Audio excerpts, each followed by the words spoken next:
You know, I have to tell you, it doesn't get any better than this. Building and flying your own Rotoway helicopter. It has been a dream of mine for a long time.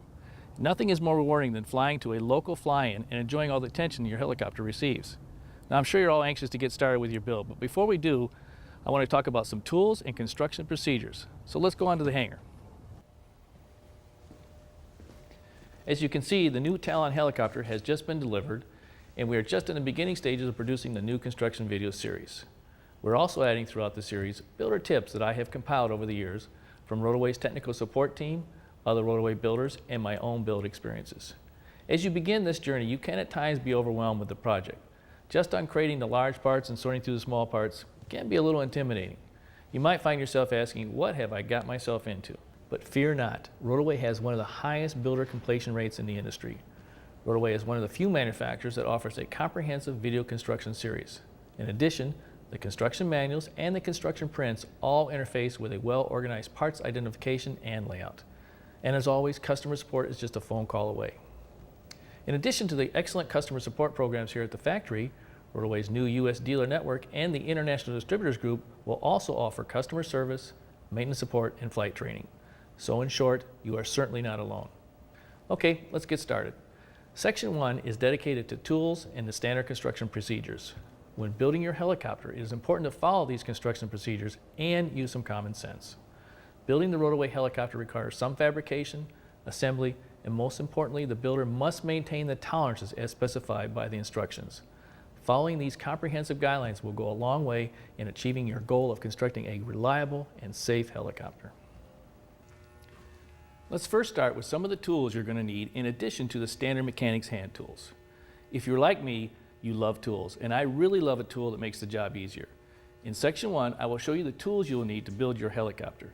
In addition, throughout the entire construction series, I'll be showing some optional tools that I have discovered over the years that can make some tasks even easier, and then you can decide if you want them in your toolbox.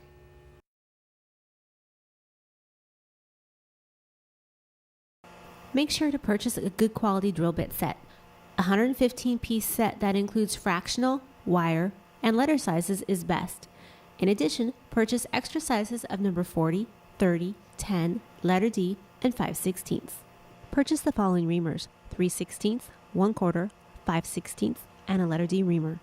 It's also helpful to have two specialty bits that are designed to drill into the windscreen and eyebrow plexiglass material, 1/8 inch and 5/32. You'll notice throughout the construction process, the builder will be required to drill a hole using a letter D drill bit. The use of a D drill bit allows for a tighter fit of the 1/4 inch AM bolts. The letter D bit is 246 thousandths in diameter, and AM bolts are normally 3 thousandths undersize. Make sure to use good quality and sharp drill bits. The chromoly steel used throughout the helicopter is very strong material. The only way to drill through it is with sharp bits and plenty of cutting oil. Follow these standard construction procedures when drilling holes. In order to drill a hole closer to the exact size, always start with a slightly smaller drill, then finish the hole with a sharp drill of the exact size. When attempting to drill the 4130 steel, always use a slow drill speed and apply pressure. Drills must be sharp. A dull drill bit will become hot and harden the material. Once the 4130 steel hardens, it will be almost impossible to make the drill cut through. A reamer should be used for final sizing a precision hole to within plus or minus 1/1000th of an inch. A good rule of thumb is to use half the speed for reaming that you do for drilling, and make sure to use plenty of oil. You'll need a good quality hand riveting tool. The two sizes of blind rivets used in the kit are 3/32 and 1/8 inch. Speaking of rivets, you'll notice the kit has two types of blind rivets, aluminum and steel rivets. The aluminum rivets are used for non-structural type fasteners, for example, nut plates and Zeus springs. The steel rivets are used for structural items. Correct grip length of the rivets is determined by the thickness of the materials being fastened. Should you need to replace a rivet, drill out the rivet using the same size of the rivet. Start drilling in the center of the rivet head and rotate the drill in a circle until the head of the rivet comes off. Stop drilling and use a punch to remove the shank.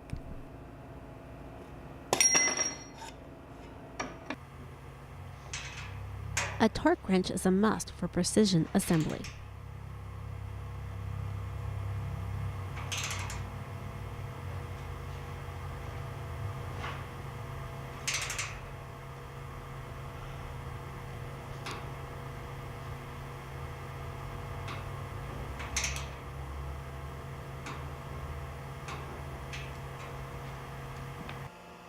Two types of torque wrenches are recommended for the construction and maintenance of the helicopter. The made blade retention bolts have the highest torque of any bolt on the ship and are torqued to 70 foot-pounds. Therefore, it's not necessary to have a torque wrench that reads over 100 foot-pounds. A heavier torque wrench will not give as accurate a reading at the low end of the scale. The other torque wrench should be one that measures in inch-pounds, with a scale of 25 to 250 inch-pounds. When torquing an AN bolt, always torque the lock nut and hold the bolt with a wrench. A 6-inch caliper is a very useful tool for checking precise lengths and thicknesses. Rotoway includes a digital protractor level in the kit. Be sure to follow the manufacturer's calibration procedures to verify the accuracy. Some of the power tools required to assemble the A600 Talon helicopter are as follows. Arrow cordless hand drill with a 1/2-inch chuck, a cordless screwdriver, a bench grinder, a drill press that drills to the center of the workpiece with a clearance of at least 8 inches. Be aware, some benchtop drill presses are not big enough to drill the main drive sprocket. In addition to the drill press, you should have these accessories: a 2-axis vise, a V-block jig, and a clamp kit. A bandsaw that has multiple speeds. Purchase blades to cut metal and wood. A small right angle drill kit. An air die cutter. A variable speed Dremel tool. This is especially helpful with the body work. Also purchase extra fiber reinforced cutting wheels and drum sanding wheels. You will also need a heat gun. Here are some more tools that the builder can consider. A finishing sander. A portable bandsaw. This power tool is very helpful throughout the construction of the helicopter. A combination belt and disc sander. This power tool is very helpful in shaping and trimming the small parts that need to be fabricated from the raw materials. A rotozip, a small brake at least 30 inches wide, and a hand hole puncher. A hand press. The hand press will be used in the construction and maintenance of your helicopter.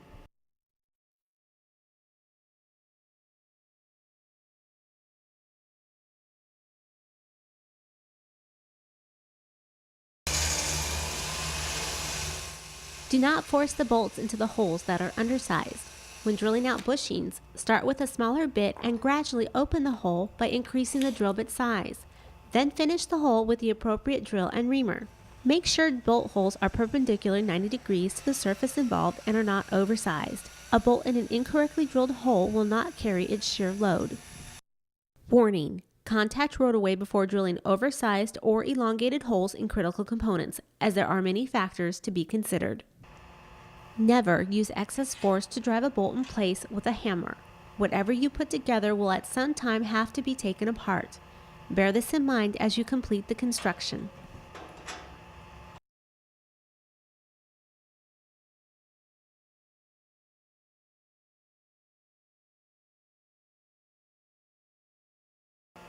Several types of hardware are used on Rotoway helicopters, including standard AN hardware and various military specifications MS.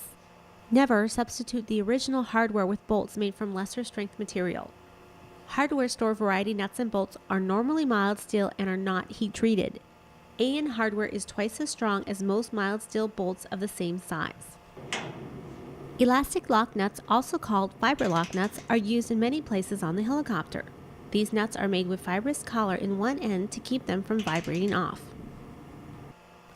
After tightening to the required torque, a minimum of 1 and a maximum of 3 threads should extend past the end of the nut. Nuts must never bottom out on threads. In addition, never attempt to tap threads further on an AN bolt. It's acceptable to use up to 2 washers underneath the head of the bolt and/or the nut prior to going to the next shorter length. Every length of every size of AN hardware is sometimes difficult to find. Therefore, the use of extra washers is occasionally necessary. You should also purchase some thin AN washers in sizes 3/16, 1/4, and 5/16 of an inch. These washers will help with fitting proper bolt grip length. All bolts used as pivots or hinges in operation use castellated nuts and cotter pins. Examples: swash plate scissor and tail rotor actuator arm. In these applications, the nut must not be tightened to a point where the bolt is not free to rotate. The cotter pin should fit snug in the hole. Do not use elastic lock nuts on bolts which have cotter pin holes in the threaded end, as the sharp edge of the hole will cut the locking device, rendering it ineffective. It will be necessary after verifying the fit to drill the end of the AN bolt for the cotter pin. Use a drill block tool designed for this task to center the hole through the bolt end. All bolts without elastic lock nuts or other locking devices must be safety wired to prevent them from vibrating loose during operation.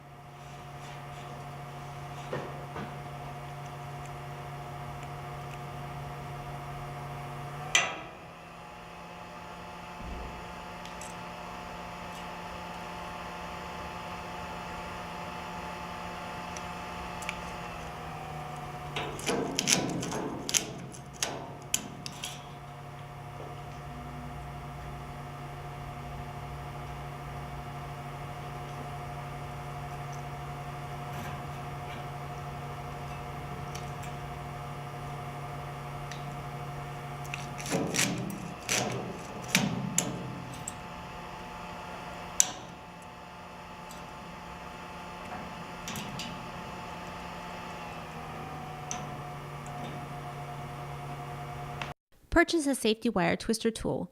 Safety wire is included with the kit. The bolt grip length is the unthreaded portion of the bolt shank and should always be correct. Normally, the grip length is equal to the thickness of the objects being bolted together. The bolts of slightly longer length can be used with washers. Washers should always be used under the lock nuts unless otherwise specified. A washer guards against mechanical damage to the material and can also help prevent corrosion. When installing a rod end, hold it so that it does not rotate when the jam nut is being tightened. The rod end should be able to pivot an equal distance in both directions as shown here.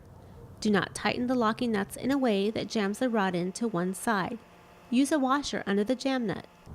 When tightening the nuts of the ends of the control cables, the threaded rod must be held to prevent the inner cable from twisting inside the housing. Twisting may cause damage to the cable and cause it to break.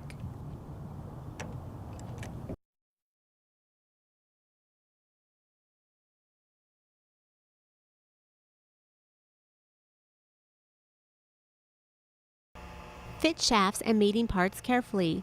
If a bearing does not slide onto the appropriate shaft, do not hammer it in place. It's okay to tap lightly. Use 400 to 600 grit sandpaper to sand shaft down slightly until the bearing fits. In most cases, there will only be small burrs which need to be removed. The Rotaway helicopter has several slip fits used in assembling shafts and bearings.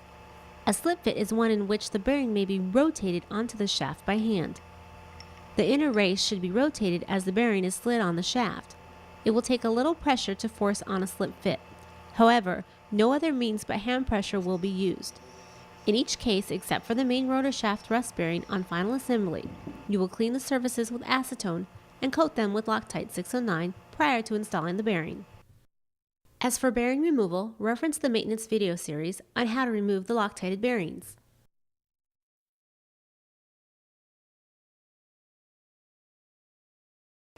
Cut brackets to size using the templates supplied.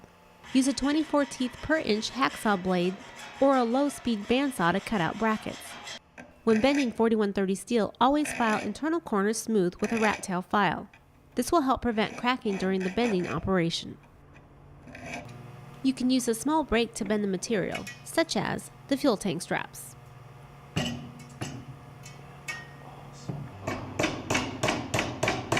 As you hammer the bracket around the edge, it will follow the radius of the aluminum angle. Check for cracking after you have formed the bend.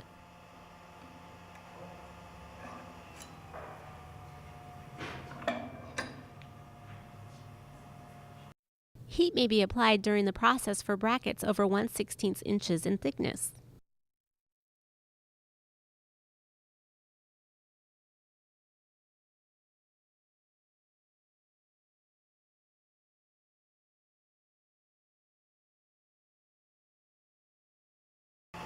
.25 thousandths aluminum may be cut with left and right hand metal cutting shears.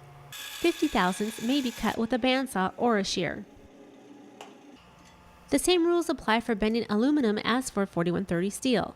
If the radius is too sharp, the material may crack. Use a press brake to bend the 25 thousandths and 50 thousandths aluminum stock.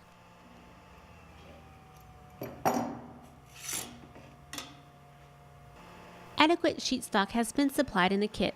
However, take care to position the templates in such a manner that you use up the material effectively.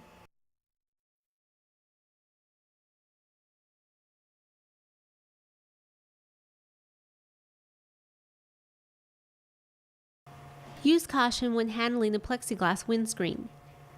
The edges of the windscreen should be immediately sanded smooth to prevent possible cracking during the handling process. A file or air sander may be used for rough grinding. Then finish by using 80 to 100 grit wet-dry sandpaper. During any sanding process, be careful to support the material adequately in the area which it's being worked. Be especially careful if you are using an air sander. 2 to 3 inch diameter disc is recommended. Do not completely remove the protective film coating from the windscreen, doors, and other plexiglass components until all the work on them has been completed. When drilling cleco holes in the plexiglass, use an 1/8 inch drill bit specifically designed for plexiglass. This type of drill is less likely to cause the material to crack. The windscreen uses size number 6 screws, nuts, and washers. Before the windscreen is finally installed, the screw holes must be drilled oversized, using a 5/32 plexiglass drill bit, so that the windscreen is able to shift slightly. There should not be any stress on the windscreen. The fasteners that hold the windscreen should be snug, not over-tightened. They should be secure and just able to be turned with a screwdriver. If a crack begins to form in the plexiglass, immediately drill the end of the crack with a small drill bit, about 1/16 inches in diameter. This will prevent the crack from propagating like a zipper. There are several products on the market that can clean and polish your plexiglass windscreen. Clarity may be maintained in the windscreen by frequent polishing with these products. Avoid circular patterns while polishing your windscreen. A good practice is to use parallel strokes to apply and remove the polish.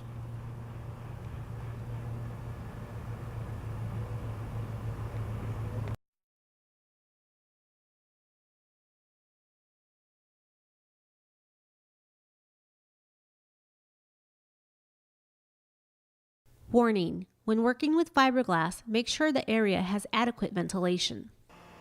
Locate additional supplies, including acetone, rubber squeegee, 1 to 2 inch wide brushes, and plenty of rags. Rubber gloves and eye protection should always be used. Prior to fiberglass application, prepare all surfaces by sanding and cleaning with acetone. Purchase a fiberglass resin kit from an automotive or marine supplier to use in bonding some of the fiberglass parts. For example, the horizontal winglets. All components which are fiberglass to one another will use a layer of mat and/or cloth to bond the two surfaces together. Materials provided include 2-ounce mat and cloth. These may be used in 2 or 4 ply thickness as appropriate. 1 mat equals 1 ply. It's recommended that you do not start any fiberglass project unless you have some acetone and rags on hand for cleanup. Before Bondo is applied to any surface, the surface must be sanded slightly and cleaned with acetone. The Bondo material needs only a small amount of hardener and will kick in within just a couple of minutes. Mix a small amount of Bondo material at one time. The material is best applied with a small rubber squeegee. The primary rule in using Bondo is not to apply too much, so that a minimum amount of material needs to be removed before the next layer is applied. It's easy to mix another batch and apply more material, but the sanding process is time-consuming. Roadaway recommends that you talk to a local aircraft painter or supplier to find out what preparation and materials give the best results in your flying environment. For instance, in some areas near the ocean, zinc chromate primer is required to protect the aluminum from the salt air. If you do not have much experience spraying paint, you may prefer to have a paint shop do the work for you. Roadaway's general recommendations are as follows: body, tail boom, and main rotor blades. Primer is required and 2-part polyurethane. Airframe and landing gear. Clean the surface with a bead blast and use a 2-part epoxy paint. Powder coating the airframe and other chromoly parts is another good option. More information on painting will be found in Section 5. Normally, cyclic sticks, collectives, foot pedals, etc. can be chrome plated. Contact Roadaway for recommendations on other items that you want to plate or anodize. Be aware a high-stress item such as landing gear cannot be plated. Zeus fasteners are composed of a stud, grommet, and spring. The studs and springs are made of steel, cadmium plated to prevent corrosion. The grommet is made from an aluminum alloy and holds the stud in place on the panel. The Zeus fastener locks with only a quarter turn clockwise and unlocks counterclockwise. Use a hand drill to open the 1/8 inch cleco hole to 5/16 for the Zeus fastener. Always use a unibit when drilling holes in fiberglass. The Unibit makes a nice clean hole and does not tear up the gel coat. You can purchase a Zeus drill template, or you can fabricate one as shown in the Construction Manual, Section 1. Use the drill template to drill the 1/8 inch pop rivet holes. Hand twist a large drill bit to countersink the 1/8 inch pop rivet holes. Use a Unibit and carefully open the Zeus hole to 7/16 of an inch. Then install the spring wire with the pop rivets. Install the spring as shown.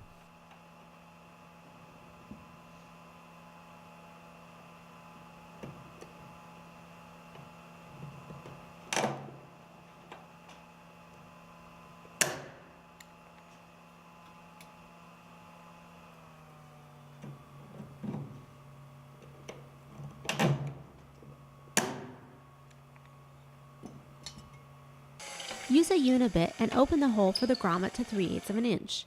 Use an arbor press to install the Zeus fasteners. Insert the Zeus tool to the press as shown. Install the grommet with the large end on the same side that the head of the stud will be on. Place it on a press with the pointed end of the tool toward the grommet. Press lightly to flare the small end. Reverse the tool in the press and install the Zeus stud. Place the open end of the tool over the shank of the stud and press the grommet in place to lock the Zeus stud. Lift the press and check for even compression of the grommet. Use a screwdriver to turn and free up the Zeus stud. If you don't have an arbor press, use a hammer and a hard surface and follow the directions in the Construction Manual, Section 1. When installing nut plates, purchase or fabricate a drill template. A template can be made using a small box end wrench as shown. Open the 1/8 inch Cleco pilot holes using a number 10 drill. Place the template over the hole and drill the 2 rivet holes using a number 40 drill bit.